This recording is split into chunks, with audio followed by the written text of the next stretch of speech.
దేవరా సినిమాని చూసి థియేటర్ బయటకు వస్తున్నారు రామ్ చరణ్. నా తమ్ముడు ఇరగదీశాడు, అసలు నా తమ్ముడిని ప్రశ్నించే అర్హత ఎక్కడిది అంటూ మరి ఎప్పుడో తెచ్చిపెట్టున్నారు. కాబట్టి వాళ్ళందరికీ కూడా ఎంతో సంతోషాన్ని ఇచ్చేటువంటి ఆ విషయం తెలుసుకుని అంతా కూడా ఎంతగానో సంతోషించారా అనేది తెలుస్తోంది. కాబట్టి సోషల్ మీడియాలో వాళ్ళు అడుగుతున్నారు. అంతేకాకుండా వీటికి సంబంధించిన ఒక విశేషమైనటువంటి విషయాలు కాస్తంత ఆలస్యంలో ఉన్నట్టుగా తెలుస్తోంది. కాబట్టి ఇప్పుడు సోషల్ మీడియాలో సైతం సెన్సేషన్ గా మారుతోంది. సో డార్లింగ్ ప్రభాస్ అయితే మరి ఇప్పుడు సోషల్ మీడియాలో వచ్చినటువంటి కథనాల ప్రకారం ఎంతో అద్భుతంగా వచ్చేటువంటి విషయాలు మరి ఎంతో సెన్సేషన్ గా మారుతున్న సంగతి తెలిసిందే. అందుకే ఇప్పుడు కాస్తంత ఒక నెల రోజులు సైతం ఓపిక పట్టుకుని తీరాలంటూ చెప్తున్నారు. సో ప్రస్తుతం సోషల్ మీడియాలో సైతం ఈ విషయం ఎంతో సెన్సేషన్ గా మారుతోంది.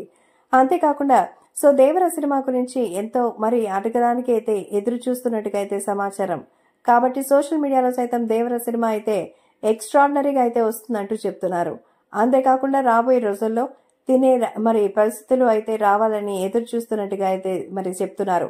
ఈ లెక్కన సో ఎటు చూసినా సరే ఉచ్చు బాగా గట్టిగా విప్పించుకొని పోయింది. కాబట్టి సోషల్ మీడియాలో సైతం ఎంత సెన్సేషన్ గా అయితే ఎంతో క్లోజ్ గా అయ్యారో అంతకుమించి తనకి ఏ ఇబ్బందికర పరిస్థితులు లేరని, తన మీద కూడా ఇలాంటి కేసెస్ అనేది ఎక్కువ అయిపోతున్నాయంటూ చెప్తున్నారు.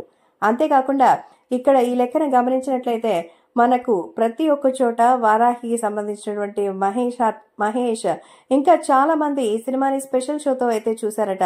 సో